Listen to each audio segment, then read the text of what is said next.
তার কথা চিন্তা করে অনস্ক্রিনও একসময় কেঁদেছি। আপনি বিয়ে করবেন কবে? তো ভালো একা কত জরুরি বা সঙ্গী থাকলেও সেটা কতখানি সময় প্রয়োজন, এটা থেকেই উত্তরটা পেয়ে যাওয়া যায়। আমি স্বাধীন থাকতে ভালোবাসি, আমাকে একটু স্বাধীন থাকতে দিলে তো আপনাদেরই লাভ, সৃষ্টিশীলতা বাড়বে।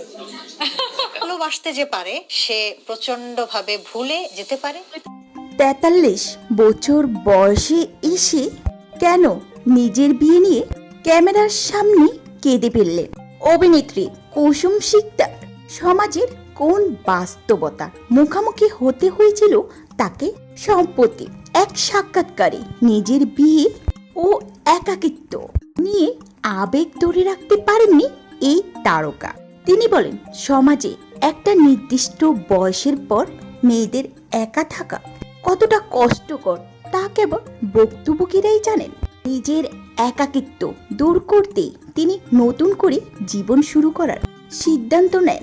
তবে তিনি এক সাক্ষাৎকারে জানান, আমার মনে হয় যে একা থাকলে কাজে অনেক বেশি মনোযোগ দেওয়া যায়, ভাবা যায় এবং সৃজনশীল কাজের জন্য একা থাকাটা খুবই জরুরি, এমনটা জানালেন কুসুম শিকদার। তবে অনেকেই মনে করছে এই অভিনেত্রী গোপনে সংসার করছেন।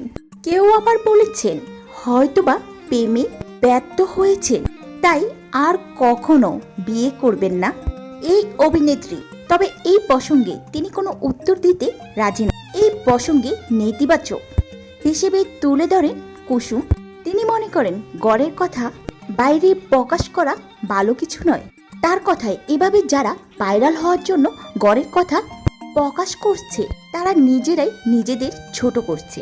তার জীবনে দীর্ঘ ক্যারিয়ার আর ব্যক্তিগত প্রসঙ্গে প্রকাশ্যে আনতে চাননি এই অভিনেত্রী।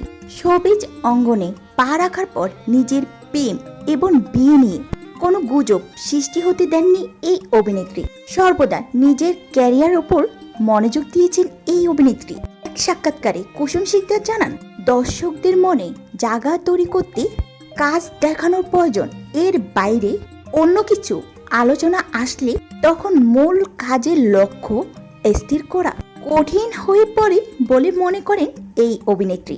তার কথায় আমি চাই না ব্যক্তিগত জীবনের সঙ্গে পেশাগত জীবনে ত্যাগ করতে। তো ভিউয়ার্স, আপনাদের কি মনে হয় আর এই অভিনেত্রীকে আপনাদের কতটা পছন্দ? অবশ্যই ভিডিওটি নিচে কমেন্টস করে জানাবেন।